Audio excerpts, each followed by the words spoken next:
विघ्नहर्ता श्री गणेश, श्री गणेश, श्री गणेश। महाराज विनायक ने आपका विश्वास पा लिया। भक्त नगरी के राजा हैं आप। आपके अंदर भक्ति भाव है।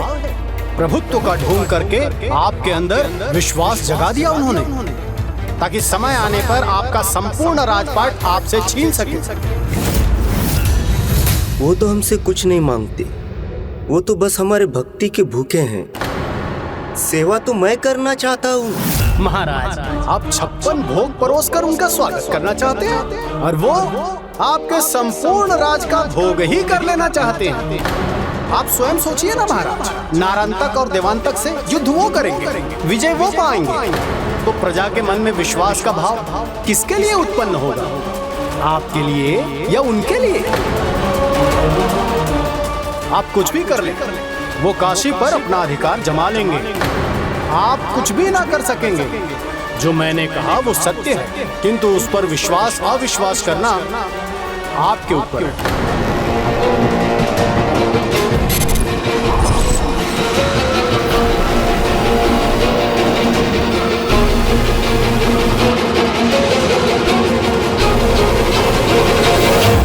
भैया, भाभी, मेरा विश्वास कीजिए। इसके लिए कदापि आपको पछताना नहीं होगा। पछताएंगे महाराज, आप बहुत पछताएंगे। अब आप स्वयं निर्णय लीजिए कि उसको यहाँ से विदा करके आप अपना सर्वस्व बचाना चाहते हैं, या उसे यहाँ पर रखकर आप अपना सर्वस्व गंवाना चाहते हैं। आप अपना सर्वस्व गंवाना चाहते हैं। आप अपना सर्वस्व गंवाना चाहते हैं। भैया, मेरा जो कुछ भी है वो सब प्रभु का है। मैं तो अपना सब कुछ खोकर भी एक बार उनकी सेवा का सुख पाना चाहता हूँ। मुझे आज उन्हें भोजन परोसने के लिए कुछ अन्न दे दीजिए। उसके लिए कुछ भी ले लीजिए।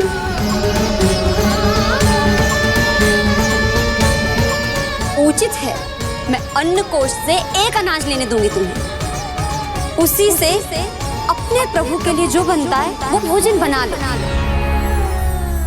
किंतु याद रखना, यदि तुम्हारे प्रभु नहीं आए ना, तो तुम दोनों ये घर सदा के लिए छोड़ दोगे।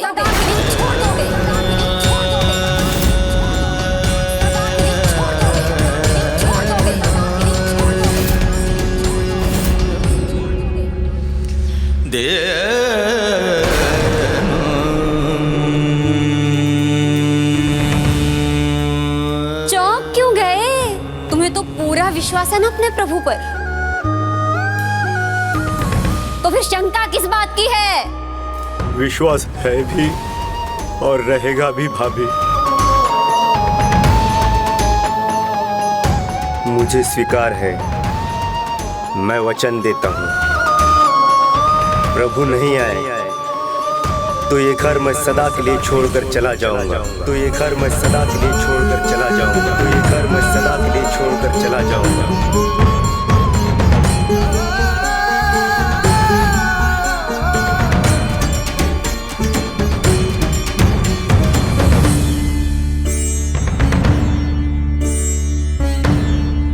ये लो।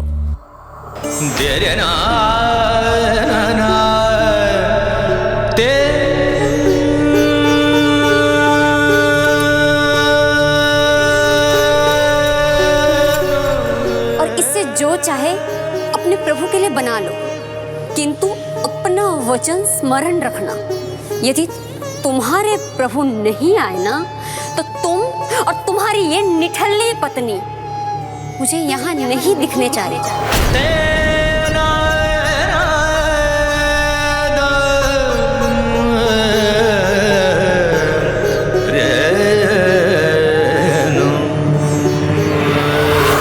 वो यहाँ पर ना रहें तो ही उचित होगा। आपको उसे यहाँ से जाने के लिए कहना होगा। आपकी सुरक्षा उसी में है महाराज।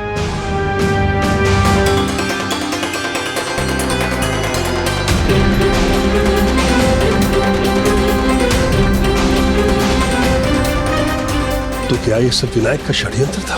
किंतु वो ऐसा क्यों करेंगे? और यदि ये सत्य है तो विनायक को यहाँ से लौटने को कैसे कहूँ? स्वामी, बस इतना सा चावल, इससे भला क्या पकाऊं मैं प्रभु के लिए? खीर के लिए दूध और गुड़ तो है ही नहीं। केवल गुड़ भी होता तो मैं मीठा भात बना देती प्रभु के लिए, किंतु केवल चावल से क्या बनाऊं मैं प्रभु के लिए? वही बनाओ जो प्रभु को रुचकर लगता है, माड़ भात।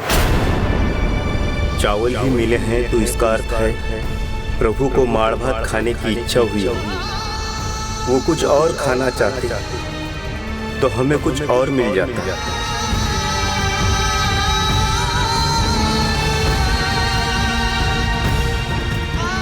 इसलिए तुम चिंता मत करो, माड़ भात ही पका दो। उचित है स्वामी।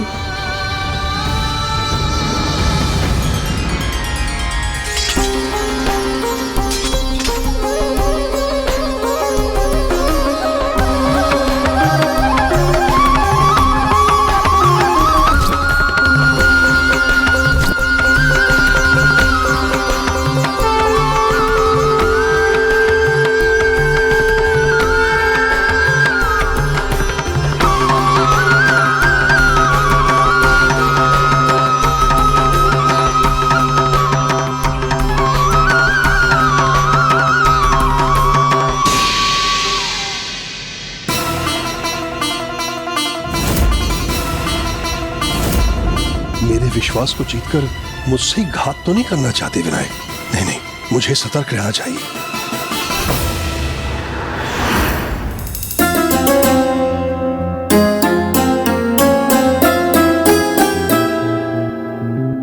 स्वामी, प्रभु के लिए माड़ भात तैयार हो गया है।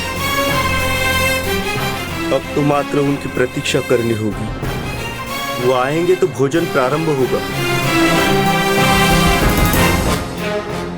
विनायक को 56 भोग का भोजन कराकर उनका धन्यवाद कर मैं उन्हें विदा कर दूंगा।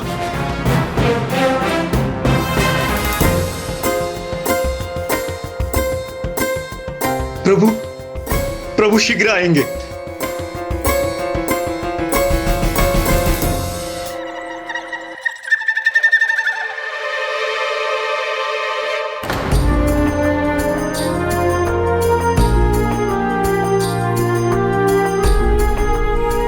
क्यों, क्या हुआ? कहाँ रह गए तुम्हारे प्रभु? तुम्हारे प्रभु अभी तक भला आए क्यों नहीं? राजा को अपने निर्णय पर अडिग रहना चाहिए। कहीं ऐसा तो नहीं आपको विनायक को लौटाने का साहस नहीं हो रहा है? साहस तो है ना, उनके ना आने के परिणाम भुगतने का।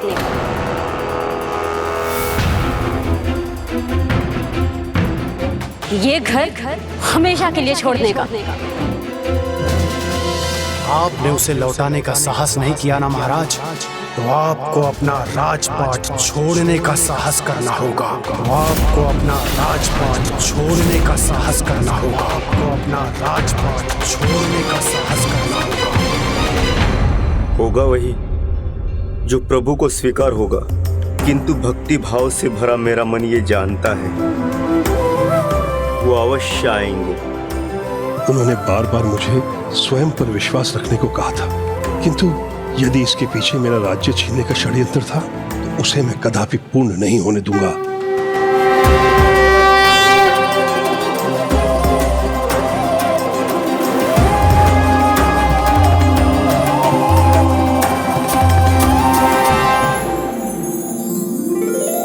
ये कैसी भूल हुई मुझसे? भजन कर प्रभु का नाम लूंगा तभी तो प्रभु आएंगे।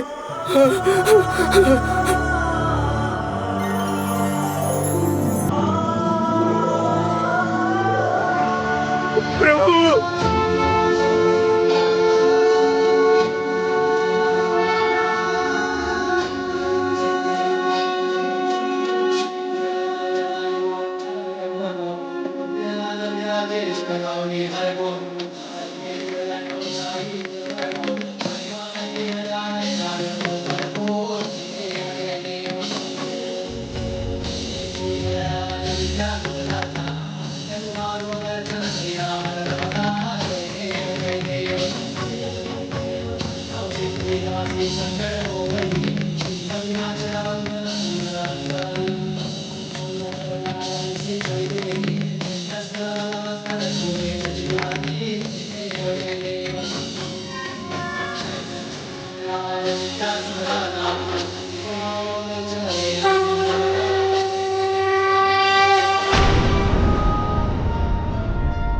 आप कुछ भी कर ले, वो काशी पर अपना अधिकार जमा लेंगे।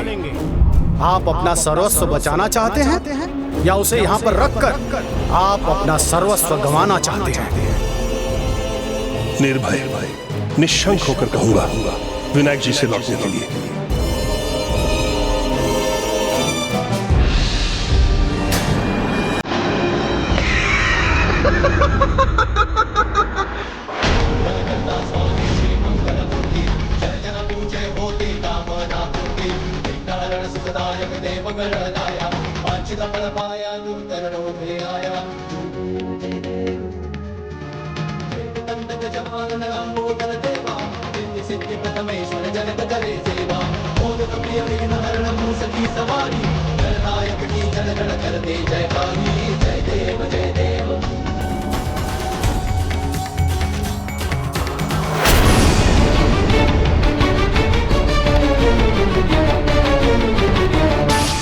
विनायक जी यहाँ में तो कहाँ गए?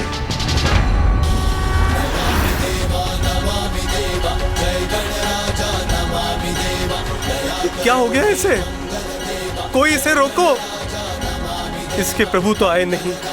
कहीं ये नृत्य भजन करते करते इसके प्राण न चले जाएं।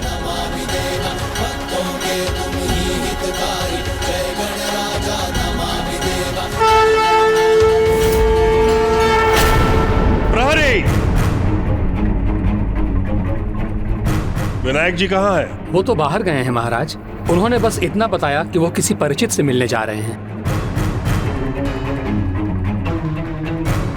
परिचित? यहाँ काशी में? यहाँ उनका कौन परिचित हो सकता है?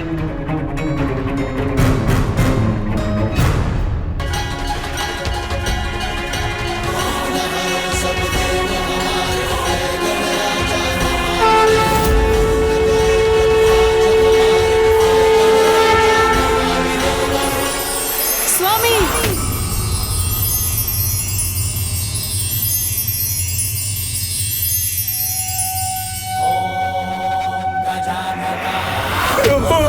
मेरे प्रभु आ गए, मेरे प्रभु आ गए।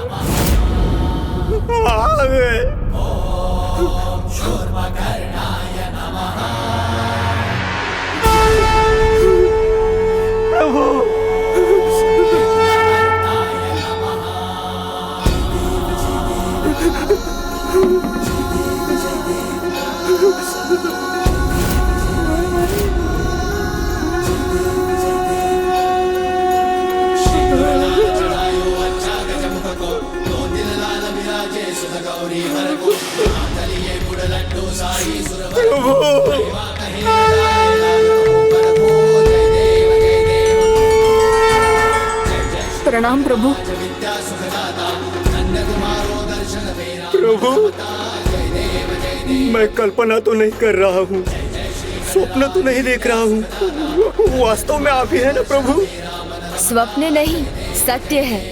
तुम्हारा मेरे प्रति प्रेम सत्य है, तुम्हारा प्रेम भरा आमंत्रण सत्य है, और मेरा यहाँ होना भी सत्य है। तो फिर इतना प्रेम भरा आमंत्रण भला मैं कैसे स्वीकार न करता?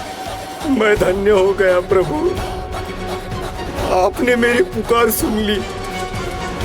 मैंने कहा था ना, मेरे प्रभु अंतर्यामी है, वो मन की बात सुन लेते हैं। मेरे प्रभु आ गए। प्रभु मैं धन्य हो गया प्रभु।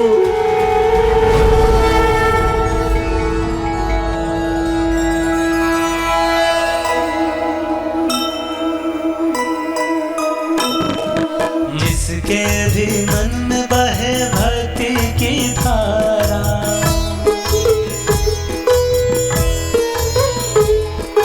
प्रभु उसके सपनों को देते आकारा।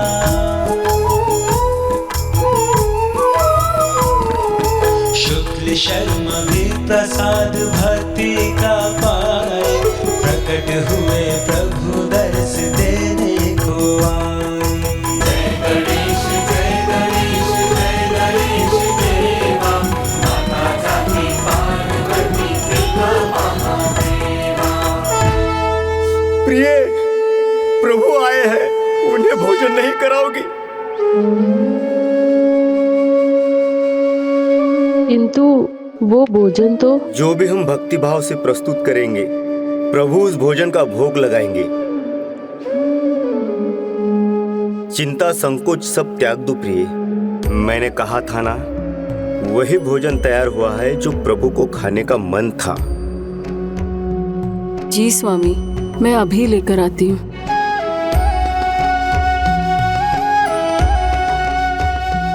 प्रभु आपके लिए माड़ भात बनाया है, अभी अभी तैयार हुआ है, आपको अवश्य आनंद आएगा।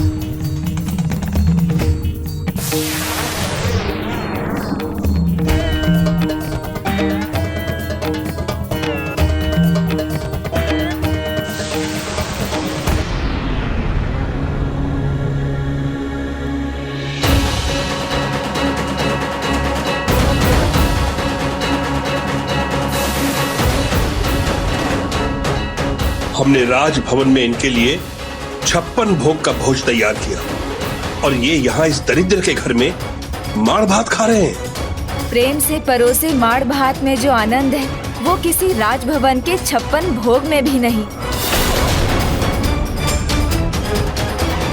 यहाँ आने के पहले हमें कोई सूचना नहीं दी इन्होंने, और अब ये हमारा आतिथ्य का, हमारे भोजन का अपमान भी कर रहे हैं। क्षमा कीजिए प्रभु, हम भोजन के साथ मिष्ठान नहीं बना सके। इसमें कैसी चिंता, अब तो शीघ्र माता के हाथों के बने अनेकों लड्डू खाने का अवसर मिलने ही वाला है। मुझे करना क्या है, बस काशी आने का उद्देश्य संपन्न कर माता के पास ही तो लौटना है। ये किस उद्देश्य की चर्चा कर रहे हैं? क्या है इनके मन में? कहीं ज्योतिष जी का कहा सत्य तो नहीं? आप कुछ भी कर ले, वो काशी पर अपना अधिकार जमा लेंगे। आपको क्या लगता है, आपको भ्रम है ना कि वो आपकी राज की रक्षा के लिए यहाँ पर आए हैं? नहीं महाराज, बिल्कुल भी नहीं। वो आपका संपूर्ण राज्य हड़पने के लिए आए हैं। यदि ऐसा है तो मैं इनका विशेष सत्कार क्यों करूं? खाने दो यही साधारण भोजन इन्हें।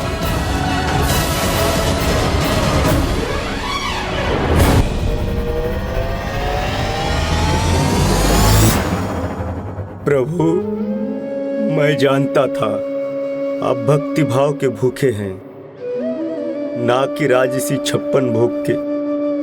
मैंने अत्यंत साधारण भोजन परोसा, पर आपने उसे भी प्रेम से स्वीकार किया। प्रभु, आपका ये भक्त धन्य हुआ। प्रभु, धन्य हुआ।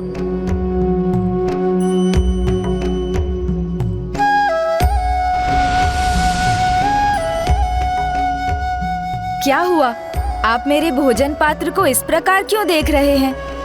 क्षमा कीजिए प्रभु, आपको भोग चढ़ाने के बाद अमृत रूपी प्रसाद प्राप्त करने का जो अभ्यास है,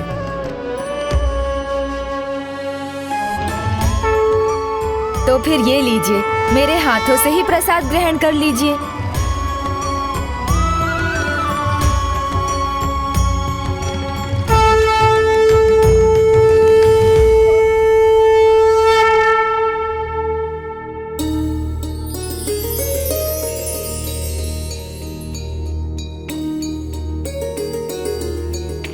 प्रभु, ये माड़ भात तैयार करने वाली मेरी पत्नी, इसे भी प्रसाद मिलना चाहिए।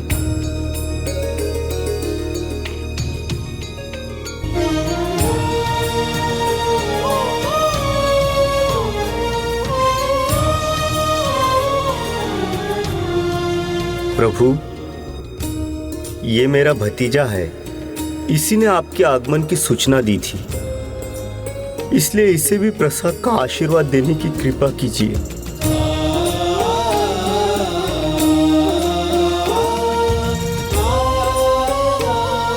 आपने इसको इतनी खरी खोटी सुनाई तो हमें तो प्रसाद से वंचित ही रहना होगा। भैया, भाभी, आप कहाँ जा रहे हैं? प्रभु, ये मेरे भैया भाभी है, मेरे माता पिता समान। ये चावल इन्होंने ही दिया था, तो इनको भी प्रसाद देने की कृपा कीजिए।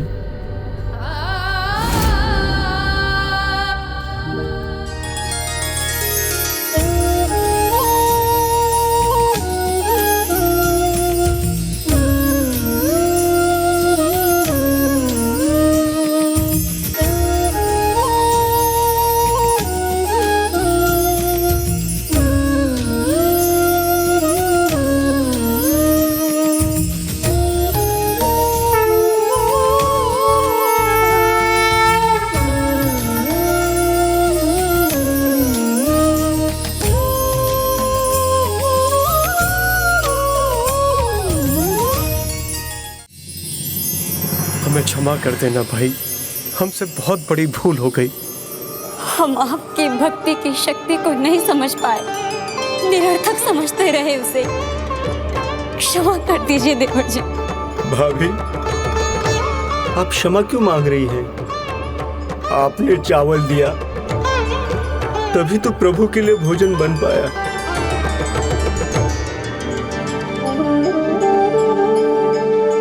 आज मैं समझ गया, विश्वास से बढ़कर कुछ नहीं। सच्चा विश्वास हो तभी भगवान मिलते हैं। हाँ,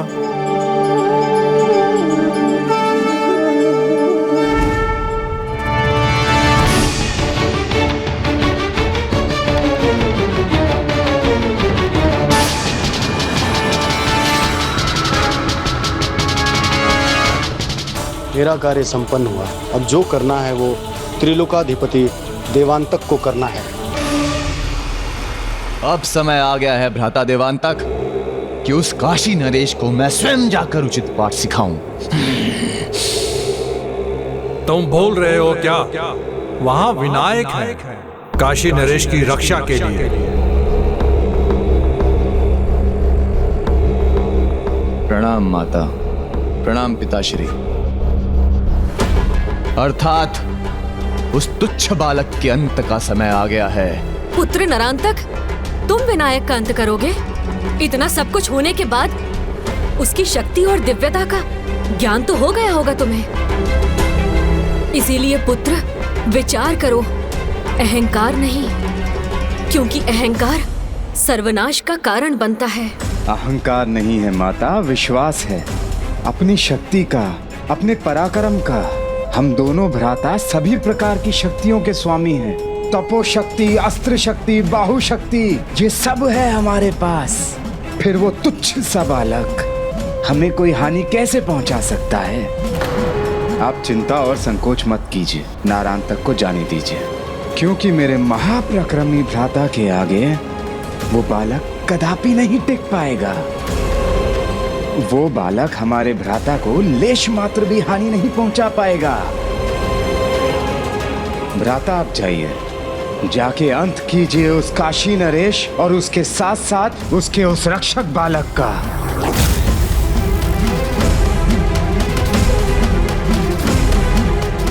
आज्ञा दे माताश्री, पिताश्री।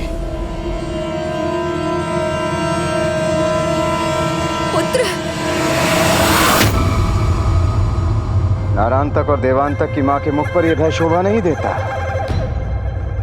भय भी तो उन्हें होना चाहिए जो आपके पुत्रों के विरुद्ध खड़े हैं।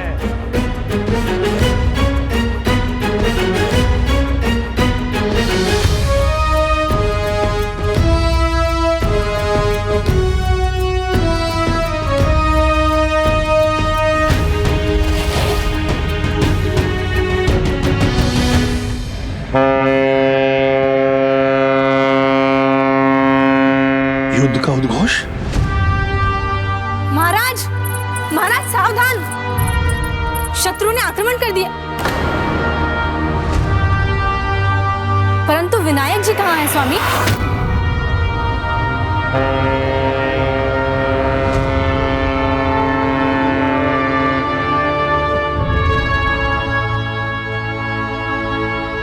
प्रभु, युद्ध का बिगुल बज गया।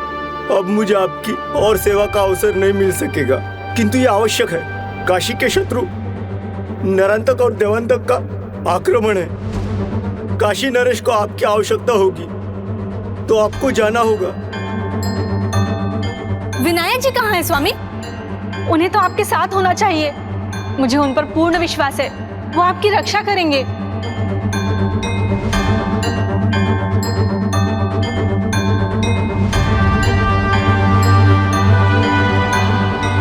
नहीं स्वामी, मैं आपको विनायक जी के बिना कहीं नहीं जाने दूंगी। चिंता मत करिए महारानी, भयंकर असुरों को उनके मृत्यु के मुख में भेजना भली भांति जानता हूं मैं।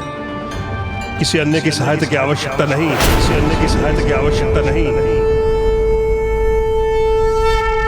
काशी नरेश को अभी मेरी कोई आवश्यकता नहीं, और मैं उनके निकट तभी जाऊंगा जब वो भक्ति भाव से मुझे पुकारेंगे। तब तक मैं अपने भक्त के पास ही रुकूंगा, आप लोगों की भक्ति और सेवा का आनंद लूंगा।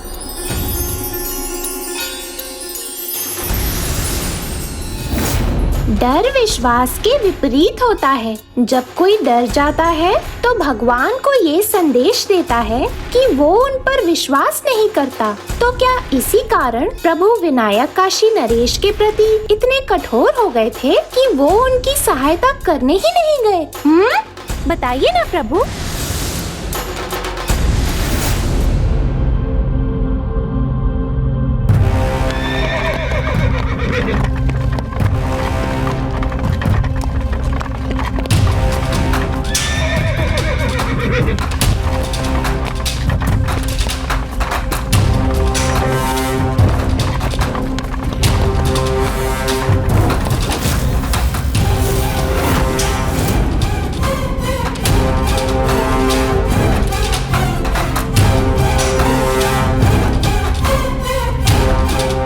बालक विनायक इनके साथ नहीं है, अर्थात जीत हमारी ही होगी।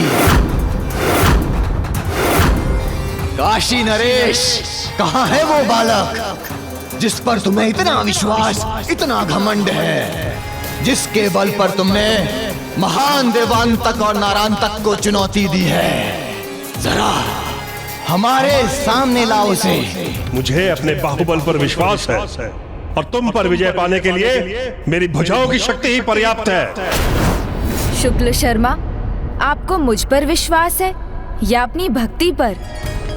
आपके सामने तो मैं अज्ञानी हूँ, परंतु इतना अवश्य कहूँगा, भगवान ही भक्त के भक्ति का आधार है। भक्ति के रूप में भक्त के हृदय में भगवान का वास होता है।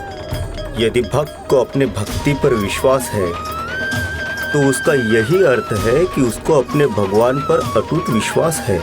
कभी कभी भक्ति का दंभ करने वाले भक्त भी इस गहराई को समझ नहीं पाते, किंतु आपकी भक्ति ने मुझे आपके पास आने के लिए ही नहीं, अपितु आपके पास रहने के लिए भी विवश कर दिया है। मैं आपसे अति प्रसन्न हूँ शुक्ल शर्मा।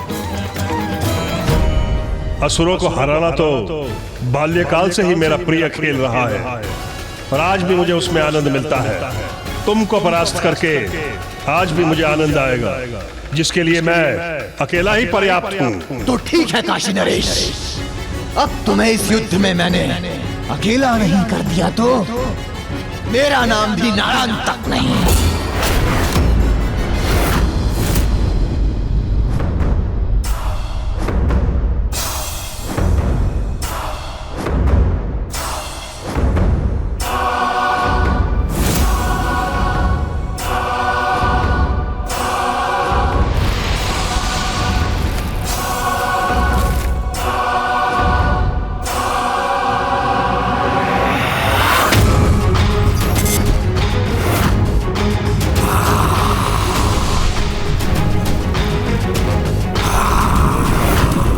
यह असुर तो अत्यंत भयंकर है, भयानक लावा है इसके मुंह में। पीछे हटने में ही हमारी सुरक्षा है।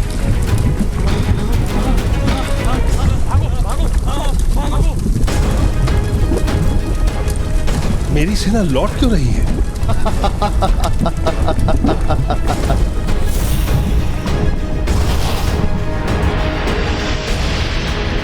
काशी नरेश, तुमने कहा था ना कि तुम युद्ध में अकेले होंगे, तो लो, मैंने तुम्हें युद्ध में अकेला कर दिया। आओ, करो मुझसे युद्ध, वो भी अकेले। सिंह अकेला होता है तब भी सिंह ही रहता है नरांतक, और तुम जैसे भेड़ियों का अखेट करता है।